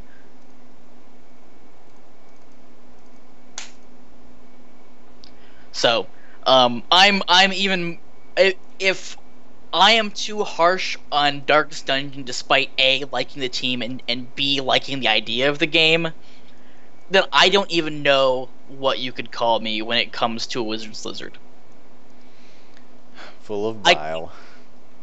Yeah, I mean, here's the thing. Well, let's keep talking about UI. Sure. Well, if I may, just one final thought. Okay. And I'll be very nice about this. I'll be very nice about this. I'll do my best. I don't mind so much if a game is bad. If a game is bad, that's one of those statements that you only make so you can qualify it afterward. Oh, there's a qualifier coming, and I guess I'm like this in all things. I don't mind if something's bad, be it food or games or I guess people. If you're just a total jackass, I can accept that. I may not agree with that, but I'll accept it. What I cannot abide, is boring. Be it food, bland or boring. I cannot handle that. Be one or the other. Be interesting or be off. I guess it's the but well, it's something. Whenever I've played in bands, they say like basically if you're going to play a wrong note, like at least play it. Is that kind of maybe a good analogy? Like yeah. Like basically, they would rather you actually play out and be heard and chance making a wrong note than be like like trying to hide because you're afraid of playing a wrong note. But maybe that's a bad analogy. But I felt like it. Be awful. Just don't be. Don't simply exist. Yeah. If you simply exist, you're just taking up space. And that's all I'm going to say on that. We can go back to UI. Okay. I think that was fairly even-handed and polite. I'm not calling out any game. I'm not saying Wizard's Lizard is a boring game. I'm not saying Darkest Dungeons is a boring game. What I am saying is you should all buy Delver's Drop because it's definitely not a boring game. How's that? And yes, the dude abides. Big Lebowski, great movie. Everyone should watch it. 100%. Probably my favorite movie as time goes on. I assume you've seen it, Baker. I have not. It's on. it was there with Dumb and Dumber on my list of movies that everyone has watched and I haven't, which is there are probably even more. Actually, I had not seen Terminator until like 2 years ago. That's crazy. I know. Yeah.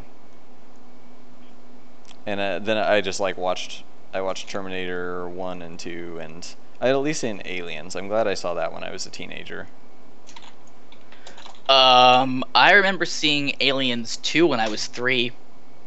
Oh geez. I think I watched at least Aliens or Alien and Aliens 1 and 2. I watched them both like in the same night, I think, with my cousins. That was a pretty fun, like, sort of, teenage sleepover, sort of like, one of those sort of experiences. Mm-hmm. We watched the last time I went down to Arkansas. We watched all 3 Aliens, because there are only 3 Aliens movies, and both Predator movies, all in a day. And there may have been copious amounts of substances involved. I won't confirm or deny if that was the case, but and of course this was when Alien vs. Predator came out. So the very next day we went and saw Alien vs. Predator, which was a mistake because it is not a good movie. Okay, so what I'm thinking with this is, let's see what everyone thinks. Okay, so you have something that's refillable. You can pick up ammo to refill this. So it has this little black bar that shows how much it can be refilled. The amount you actually have left is in green, and the green also indicates the background green, the ammo, and the meter all being green indicate that this is a tier 3 weapon, or whatever number goes with that color. So the brown in this one would indicate a lowest tier crap weapon. And, well, somewhat unrelated to that, if you have no skill with this weapon, you can use it. Like, let's say the gladiator and wands. Gladiators suck with magic, whatever. So they can use wands, but they have some drawbacks. Like, it might misfire more often. It might cause more knockback, so it kicks them, pushes them backwards. And you also cannot refill it or pick up ammo for it. So you see an X here, which means no ammo. Like, you once you're done with this, you're done. And there's no little black area to show how much you can refill it up to. Does that make sense? Yes. I think. Yes. So I guess the last thing I need to figure out is, okay, so let's say we have this weapon, and it's refillable up to here. You use it down to here.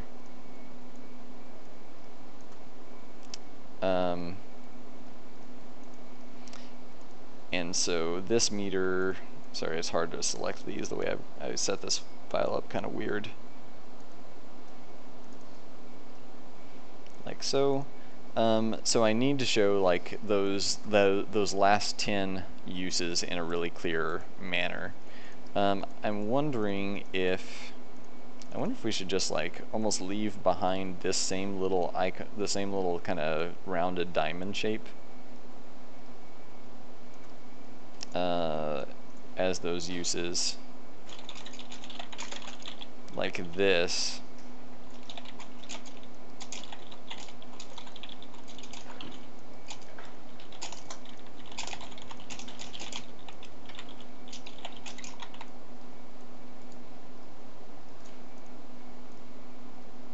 There's a love fest going on in the chat. I'm just Love gonna for the UI or something else? love for you in specific. Huh? Loving you specifically. No, Doom and Nate are going back and forth. Two of the chatters. Oh, okay. And Doom is saying the UI is great. And the UI does look good. You and Matthew did a good job. Are doing a good job. So this system kind of has some problems, so I'm gonna have to figure out, like, I was wondering like maybe these could be in back or something, like they could kind of poke out the sides, but then I don't know if they're visible enough to show those last 10 uses. I don't know. This is where we get into the hard problems. I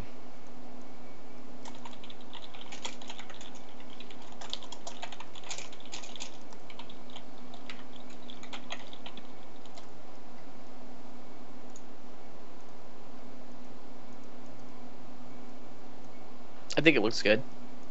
The concept. Why can I not click that handle? There we go. Okay.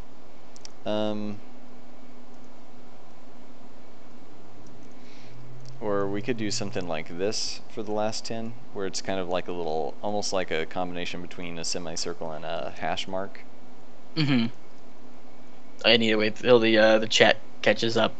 Yeah, I can, and I'll clean this up a little bit, but it's just kind of a variant on what we were doing before.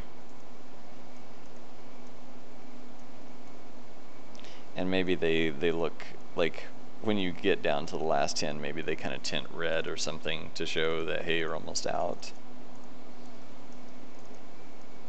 Chat's saying it looks amazing. Yeah, I think that would work pretty well. I'll probably shrink these slightly, but it, you know, they visually match the kind of meter, the meter handle in style. And I like that they're inside the bar instead of kind of the other ones over here are sort of straddling the outside, which I don't like as much. It looks pretty good in some cases, but I'm basically switching it so the meter is always totally inside the bar except for this handle, I guess is what I'm calling it. So I mean that looks, I think that's pretty clear. Like I feel like looking at this this one, it's more clear and more visually appealing than this one, which looks a little overcomplicated. Mm-hmm. And then Doom is saying it's starting to look like a fuel gauge, which I don't disagree with. Is that good or bad? I think it's fine. I don't know if he's meaning it good or bad.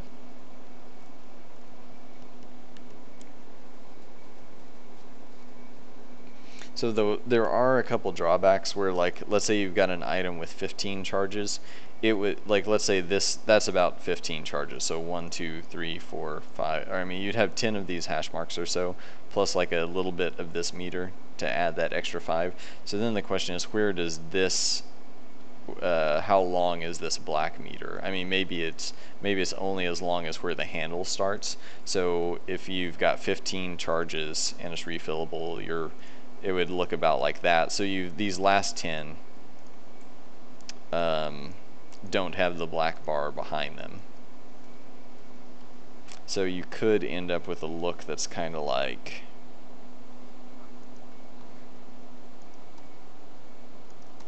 that, which is a little weird, but I think that's still fine. It wouldn't be super clear what your max number of uses is, but I'm okay with that, I think.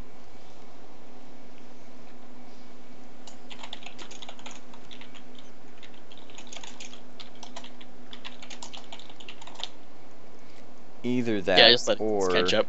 You know what I might do? Let me go back a second here. What we might do is, instead of having this thing pass and reveal the final 10, what we might just do is when the little hash mark thingy hits here, it just disappears, and the bar, it changes from a solid bar to hash marks. So basically, when you reach the last quarter of the meter, instead of it being a bar that cycles down like this, like this one or this one, it converts to blips. So it, like, if you only had 10 uses left, it would just look like this.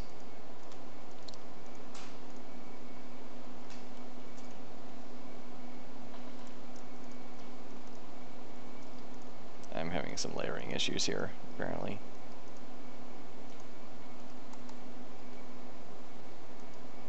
But anyway, you guys probably get the idea. Doom is saying fuel gauges look good. They're good and functional.